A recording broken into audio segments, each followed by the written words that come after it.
बहुत पुरानी बात है। एक खूबसूरत शहर में एक नौजवान रहता था। उसका नाम आरिफ था। उम्र महज 28 साल। वो एक अमीर घराने का लड़का था। पिता बड़े व्यापारी थे। अपार दौलत, आलीशान महल और नौकर चाकरों की कोई कमी न थी। आरिफ खुद भी बहुत प्रभावशाली था। पढ़ा लिखा और शहर के बेहतरीन उस्तादों से तालीम हासिल की हुई। उसके पास वह सब कुछ था जो एक युवा चाह सकता है, लेकिन फिर भी एक चीज की कमी थी। उसका दिल खाली था। वो अक्सर बेचैन रहता। एक अनजानी उदासी और खालीपन उसे घेरे रहता जो किसी भी भौतिक सुख से नहीं भरता था। रातों की नींद उड़ चुकी थी। वो करवटें बदलता और सोचता, जिंदगी में कुछ कमी है, कुछ अधूरा है। पर क्या? पहली नजर का एहसास। एक दिन वसंत का मौसम था। आरिफ अपने सुंदर बगीचे में टहल रहा था। फूलों की महक और परिंदों की चहचहाहट के बीच उसकी नजर दीवार के उस पार पड़ोसी के बाग में गई। वहां एक लड़की थी, आयशा, लगभग 25 साल की, चांद जैसा रोशन चेहरा और लंबे काले बाल। वो सादगी से फूलों को पानी दे रही थी। आरिफ के कदम वहीं थम गए। उसका दिल जोरों से धड़कने लगा और सांसें तेज हो गई। उसे लगा मानो वक्त रुक गया हो। उसने पहले कभी ऐसा महसूस नहीं किया था। वो समझ नहीं पा रहा था कि ये क्या है, पर उसका दिल गवाही दे रहा था। यही मोहब्बत है, पहली नजर का इश्क, विरह और तड़प। उस रात के बाद आरिफ की दुनिया बदल गई। भूख प्यास मिट गई और हर पल बस आयशा का ख्याल रहने लगा। उसकी मां फातिमा उसे देख परेशान हो गई। बेटा, तुम्हें क्या हुआ? तुम कुछ खाते क्यों नहीं? पर आरिफ खामोश रहता। उसके दिल में बस एक ही नाम गूंजता, आयशा, आयशा, आयशा। उसका दोस्त हामिद उससे मिलने आया। आरिफ की हालत देख वह चौंक गया। दुबला शरीर और आंखों के नीचे काले घेरे। आरिफ ने धीरे से स्वीकार किया, हामिद, मुझे मोहब्बत हो गई है।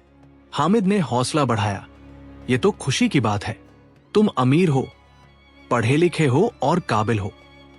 रिश्ता भेजो, कोई मना नहीं करेगा। एक टूटता हुआ सपना। आरिफ की मां फातिमा जब आयशा के घर रिश्ता लेकर पहुंची तो वहां से उम्मीद के उलट जवाब मिला। आयशा के पिता मंसूर ने कहा, बहन जी, आपका बेटा बहुत नेक है, लेकिन अफसोस आयशा का रिश्ता कहीं और तय हो चुका है। जब यह खबर आरिफ तक पहुंची तो जैसे उसके पैरों तले जमीन खिसक गई। उसे सब कुछ बेमानी लगने लगा। वो खुद को कमरे में बंद कर रोता रहता। मां ने समझाने की कोशिश की, बेटा, ये दुनियावी मोहब्बत इश्क मिजाजी है जो अक्सर अधूरी रहती है। असली मोहब्बत तो खुदा से है, वही हमेशा साथ देता है। पर आरिफ का टूटा हुआ दिल कुछ भी सुनने को तैयार न था। वो रहस्यमयी ख्वाब। एक रात आरिफ रोते रोते सो गया। नींद में उसने एक अलौकिक दृश्य देखा।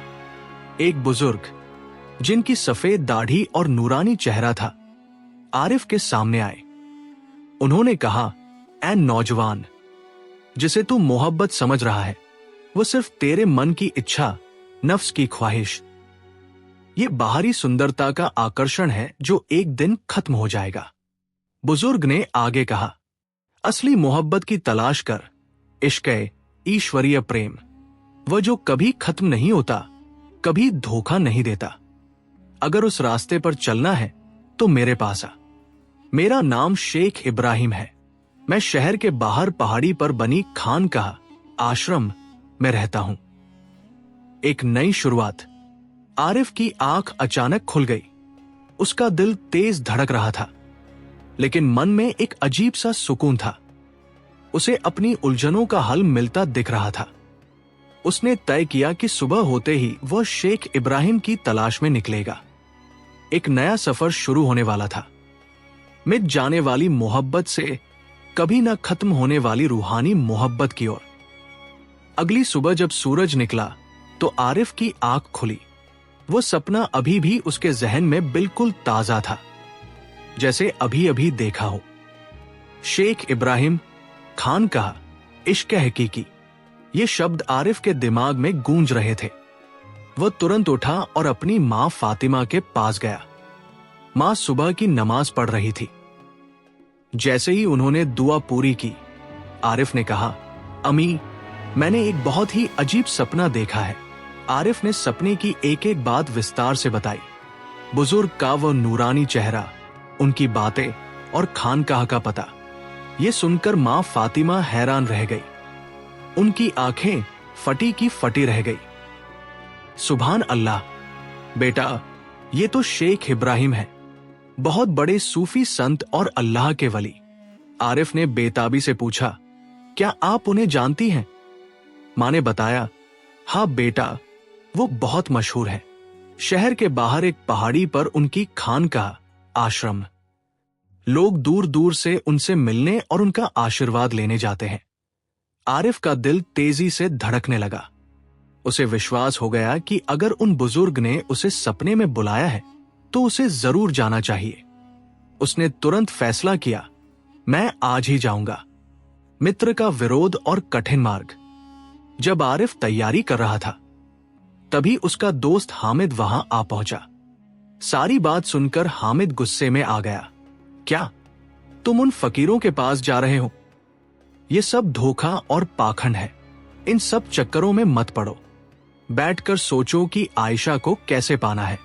पैसा खिलाओ, ताकत दिखाओ, पर यह फकीरी का रास्ता छोड़ो। लेकिन आरिफ अडिग था। उसने कहा, हामिद, आयशा को पाने की हर मुमकिन कोशिश करके देख ली, पर कुछ नहीं हुआ। अब मैं एक नया रास्ता आजमाना चाहता हूं। हामिद सिर हिलाते हुए चला गया। आरिफ ने मां की दुआएं ली और घर से निकल पड़ा। रास्ता लंबा, पथरीला और बहुत मुश्किल था, लेकिन आरिफ के कदम नहीं रुके। उसके दिल में एक अजीब सी कशिश थी, जैसे कोई उसे अपनी ओर खींच रहा हो। शेख इब्राहिम से भेंट। शाम होते होते आरिफ पहाड़ी की चोटी पर पहुंचा। वहां का दृश्य बहुत शांत और सरल था। कुछ छोटी झोपड़ियां और एक सादी सी मस्जिद। आरिफ ने एक फकीर से पूछा, शेख इब्राहिम कहाँ है? फकीर ने एक सादे से आसन की ओर इशारा किया जहां शेख इब्राहिम बैठे थे। उम्र लगभग 65 वर्ष, सफेद दाढ़ी और चेहरे पर गजब का तेज। आरिफ ने पास जाकर सलाम किया। शेख इब्राहिम ने मुस्कुराकर जवाब दिया और कहा, आ गए, हम तुम्हारा ही इंतजार कर रहे थे। आरिफ हक्का बक्का रह गया। आपको कैसे पता कि मैं आ रहा हूं? शेख ने मुस्कुराते हुए कहा, अल्लाह दिलों के हाल जानता है। बैठो, बताओ क्या खोज रहे हो? आरिफ ने अपनी पूरी कहानी सुना दी। आयशा से मोहब्बत, ठुकराया हुआ रिश्ता, दिल का खालीपन और वह बेचैनी जिसने उसकी नींद छीन ली थी। मोह और प्रेम का अंतर। शेख इब्राहिम खामोशी से सब सुनते रहे। जब आरिफ अपनी बात पूरी कर चुका तो शेख ने उसे गहराई से देखा और बोले, बेटा आरिफ, जिसे तुम मोहब्बत कह रहे हो वो वास्तव में मोहब्बत नहीं है। ये सिर्फ तुम्हारे नफ्स, अहंकार, मन की इच्छा है। सुंदर शरीर और चेहरे का आकर्षण है। ये इश्क मिजाजी है, एक झूठा और अस्थाई प्रेम। आरिफ ने हैरान होकर पूछा, तो फिर सच्ची मोहब्बत क्या है?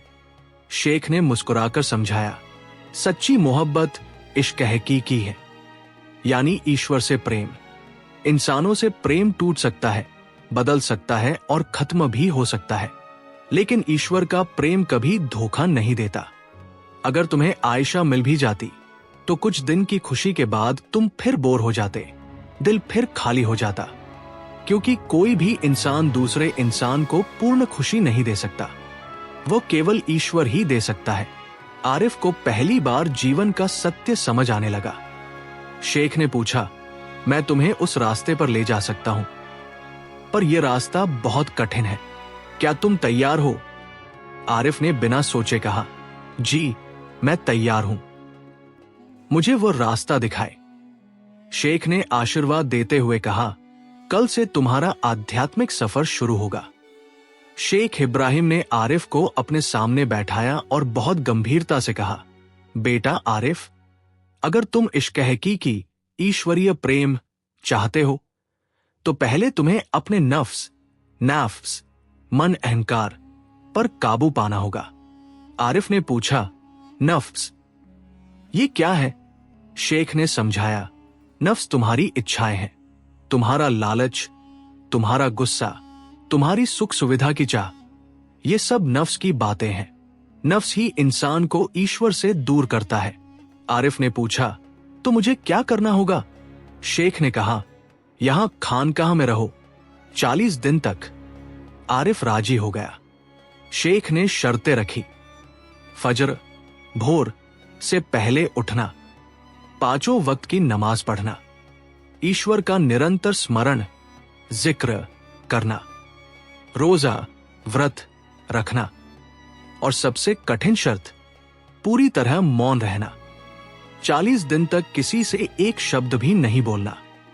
आरिफ को थोड़ा डर लगा, पर उसने हिम्मत जुटाई। ठीक है, मैं तैयार हूं। पहला हफ्ता, मन का विद्रोह। पहली सुबह जब चारों ओर अंधेरा था, एक फकीर ने आरिफ को जगाया। नींद से आंखें भारी थी, पर उसे उठना पड़ा। ठंडे पानी से वजू शुद्धि किया। नमाज में मन नहीं लग रहा था। बार बार आयशा का चेहरा सामने आ रहा था। आरिफ को गुस्सा आता, मैं यहां क्यों आया? उसे भूलने के लिए। फिर उसे शेख की बातें याद आती। दिन में रोजा रखा। भूख और प्यास से बुरा हाल था। घर में जो चाहे खाने की आजादी थी, यहां सब बदल गया था। दोपहर में उसके मन ने विद्रोह किया। ये सब बेकार है। घर में आराम था, यहां सिर्फ तकलीफ है। वापस चलो। ये उसका नफ्स था जो उसे भटका रहा था। लेकिन आरिफ ने सब्र धैर्य किया। शाम को सादी रोटी और पानी से इफ्तार किया। उसे वह सादी रोटी भी बहुत स्वादिष्ट लगी, क्योंकि भूख चरम पर थी। दूसरा हफ्ता, मौन की अग्नि परीक्षा। अब सबसे कठिन दौर शुरू हुआ, खामोशी। आरिफ को बातें करने की आदत थी, कभी मां से, कभी हामिद से, तो कभी नौकरों से, पर यहां बिल्कुल चुप। एक दिन एक फकीर पास से गुजरा। आरिफ का मन हुआ कि कुछ पूछे, पर उसने अपना मुंह बंद रखा। अंदर से आवाज आती, बात करो। थोड़ी सी बात से क्या बिगड़ जाएगा? लेकिन आरिफ डटा रहा। रात को वो अकेला रोता, क्या मैं ये कर पाऊंगा? पर शेख का चेहरा याद आते ही उसे नई शक्ति मिल जाती। तीसरा हफ्ता, पुराने रिश्तों का मोह। एक दिन जब आरिफ स्मरण जिक्र में लीन था, उसका दोस्त हामिद खानकाह पहुंचा। आरिफ की हालत देख वह दंग रह गया। फटे हुए कपड़े और दुबला शरीर।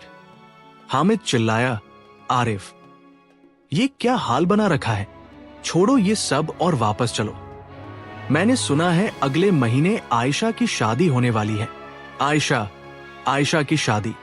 ये सुनते ही आरिफ का दिल तेजी से धड़का। एक पुराना दर्द फिर से उभरा।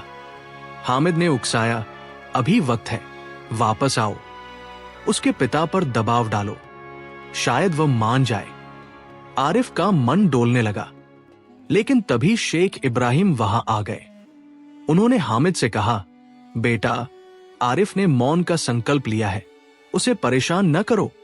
हामिद ने चिढ़कर कहा, पर शेख साहब, इसकी मोहब्बत। आयशा, शेख ने मुस्कुराकर कहा, जो अल्लाह के लिए छोड़ दिया जाए, अल्लाह उससे बेहतर अता करता है। हामिद बुदबुदाता हुआ चला गया। आरिफ के भीतर तूफान था, पर उसने अपनी आंखें बंद की और फिर से प्रभु के ध्यान में डूब गया। उसने तय कर लिया, वो वापस नहीं जाएगा। चौथा हफ्ता, शांति का एहसास। अब चमत्कार होने लगा। आरिफ को आयशा का ख्याल आना कम हो गया। पहले वो हर वक्त याद आती थी, अब कभी कभी, और जब याद आती भी तो दर्द नहीं होता था। आरिफ के दिल में एक अजब सा सुकून उतरने लगा। नमाज में आनंद आने लगा और मौन में रस मिलने लगा। उसे समझ आने लगा कि असली शांति बाहर नहीं, भीतर है। 40वां दिन, पहली जीत। अंतिम दिन, फजर की नमाज के बाद आरिफ की आंखों से खुशी और सुकून के आंसू बह रहे थे। शेख इब्राहिम ने उसे अपने पास बुलाया। आरिफ का चेहरा अब नूरानी हो गया था और आंखों में एक अलग ही चमक थी। आरिफ ने कहा, बाबा, मैंने आयशा को भुला दिया। अब मेरे दिल में कोई बेचैनी नहीं, सिर्फ सुकून है। शेख ने मुस्कुराकर कहा, मुबारक हो आरिफ, तुमने अपने नफ्स को हरा दिया। ये तुम्हारी पहली जीत है, लेकिन अभी रास्ता बाकी है। अब दूसरा चरण, मरहला आएगा। आरिफ ने पूछा, दूसरा चरण? शेख बोले, हां, पहले तुमने खुद पर काबू पाया, अब तुम्हें दुनिया की हर मोहमाया छोड़नी होगी। तब जाकर इश्क हकीकी का द्वार खुलेगा। आरिफ ने सिर झुकाया और कहा, मैं तैयार हूं। 40 दिन की साधना पूरी होने के बाद शेख इब्राहिम ने आरिफ को बुलाया और कहा, बेटा, तुमने अपने मन, नफ्स पर तो काबू पा लिया है, लेकिन अब दूसरा और सबसे कठिन इम्तिहान बाकी है।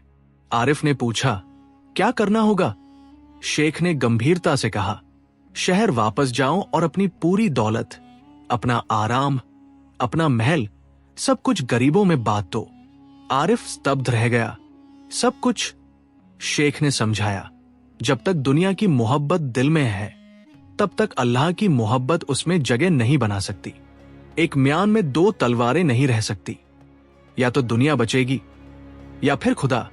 आरिफ ने एक पल सोचा और दृढ़ता से कहा, ठीक है, मैं तैयार हूं। धन का विसर्जन। आरिफ जब शहर लौटा तो उसकी मां फातिमा ने देखा कि उसका बेटा पूरी तरह बदल चुका है। चेहरे पर एक अलौकिक नूर था। अगले ही दिन आरिफ ने अपने खजाने खोल दिए।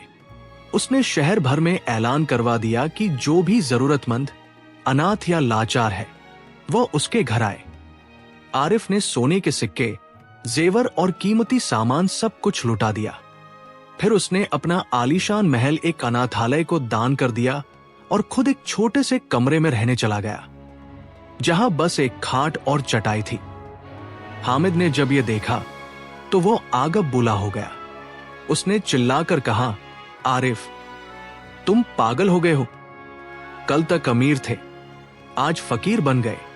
आरिफ ने शांति से मुस्कुराते हुए कहा, हामिद, जो सुकून मुझे अब मिला है वो सारी दौलत में भी नहीं था। एक मुलाकात और सत्य का एहसास। कुछ दिनों बाद बाजार से गुजरते हुए आरिफ का सामना एक शानदार पालकी से हुआ। उसमें से आयशा उतरी, वही आयशा जिसके लिए कभी आरिफ रातें जागता था। उसने बेशकीमती गहने और महंगे कपड़े पहने थे। आयशा ने आरिफ को उस सादे लिबास में देखा और हैरानी से पूछा, आरिफ, मैंने सुना तुमने सब कुछ लुटा दिया, क्यों? आरिफ ने सहज भाव से मुस्कुराकर कहा, हाँ, और मैं बहुत खुश हूं। आयशा अपनी पालकी में बैठकर चली गई। आरिफ ने अपने दिल को टटोला। वहां कोई धड़कन नहीं थी, कोई दर्द नहीं था, कोई चाहत नहीं थी। वो पूरी तरह शांत था। उसे एहसास हुआ कि आयशा के लिए वह जो महसूस करता था वो इश्क नहीं था, बल्कि महज नफ्स की एक सनक थी। अब उसका दिल खाली नहीं था, बल्कि अल्लाह की मोहब्बत से भरा हुआ था। अंतिम पड़ाव, खलवत, एकांतवास। आरिफ वापस खानकाह पहुंचा। शेख इब्राहिम ने उसे देखा और बोले, सब कुछ छोड़ दिया? आरिफ ने सिर झुकाया, जी, अब मेरे पास सिवाय अल्लाह की याद के कुछ नहीं है। शेख ने मुस्कुराकर कहा, मुबारक हो आरिफ, तुमने दूसरा इम्तिहान भी पास कर लिया। अब तुम उस पड़ाव पर हो जहां से इश्क हकीकी शुरू होता है। अब तुम्हारा आखिरी पड़ाव है खलवत। आरिफ ने पूछा, ये क्या है? शेख ने कहा, 40 दिन का एकांतवास, सिर्फ तुम और तुम्हारा खुदा। न दुनिया का शोर, न कोई ख्याल, बस अल्लाह से मुलाकात। आरिफ का दिल खुशी से भर गया। उसे एहसास हुआ कि अब वो अपनी मंजिल के बिल्कुल करीब है। वो मोहब्बत पाने वाला है जो न कभी टूटती है और न कभी खत्म होती है, ईश्वर की शाश्वत मोहब्बत। शेख इब्राहिम ने आरिफ को एक छोटे से कमरे की ओर इशारा किया। सिर्फ एक चटाई, एक लोटा पानी और एक कुरान। शेख ने गंभीरता से कहा, बेटा, अब तुम्हारा अंतिम और सबसे कठिन इम्तिहान है, खलवत। 40 दिन तक इस कमरे में कोई नहीं आएगा, न कोई भोजन देने वाला, न कोई बात करने वाला, सिर्फ तुम और तुम्हारा खुदा। आरिफ ने डरते हुए भी दृढ़ता से सिर झुकाया, मैं तैयार हूं। कमरा बंद हो गया। साधना के 40 दिन। पहला हफ्ता सन्नाटा आरिफ को डराने लगा। उसे अपनी मां की याद आई, हामिद की बातें याद आई। अकेलापन भारी लगने लगा। उसने रोते हुए खुदा से कहा, मौला, मैं यहां अकेला हूं। तब उसे एहसास हुआ कि खुदा तो हमेशा उसके साथ है। उसे एक अजीब सा सुकून मिला। दूसरा हफ्ता।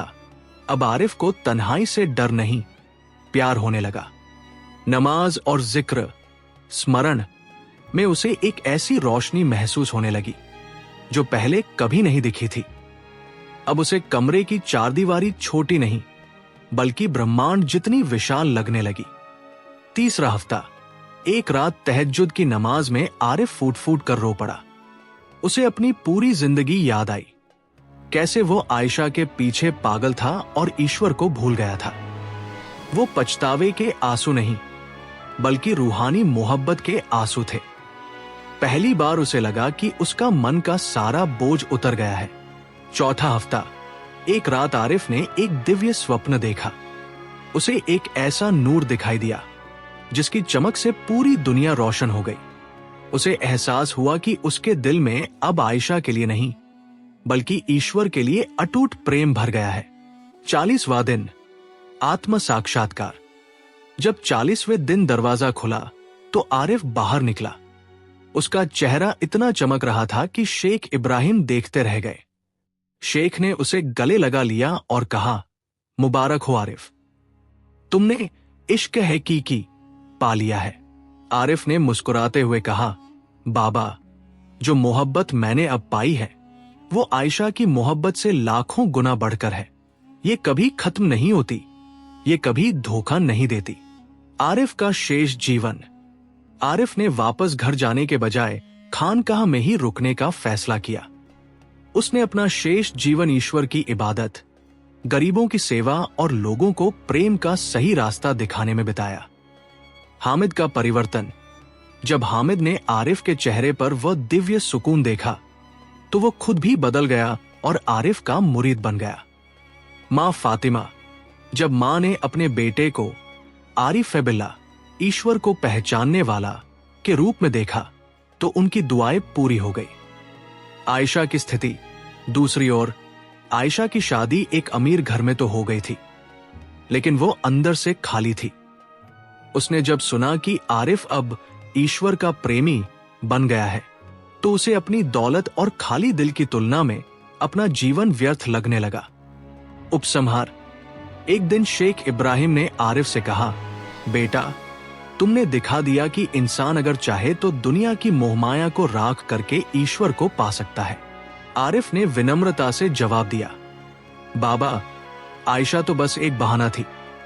ईश्वर मुझे मेरे अहंकार से दूर करके अपनी ओर बुलाना चाहता था। वह जिसे चाहता है उसे खुद से मिला लेता है।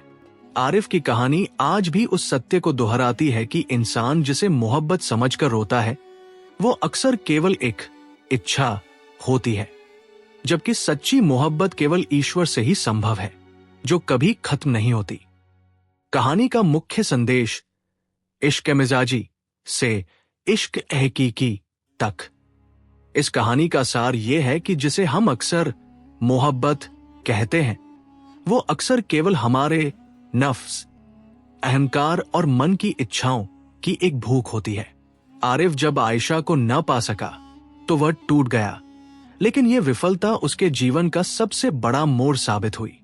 शेख इब्राहिम ने उसे सिखाया कि असली मोहब्बत केवल अल्लाह, ईश्वर से ही संभव है। इस सत्य को पाने के लिए आरिफ ने जीवन के 3 कठिन चरणों को पार किया। स्वयं पर विजय, नफ्स का नियंत्रण उसने 40 दिनों तक मौन, रोजे और प्रार्थनाओं के माध्यम से अपनी इंद्रियों और इच्छाओं पर काबू पाया। संसार का त्याग, मोहमाया से मुक्ति, उसने अपनी सारी दौलत और आलीशान महल का मोह त्याग कर उसे गरीबों में बांट दिया। उसने समझ लिया कि ईश्वर और दुनिया का प्रेम एक साथ दिल में नहीं रह सकता।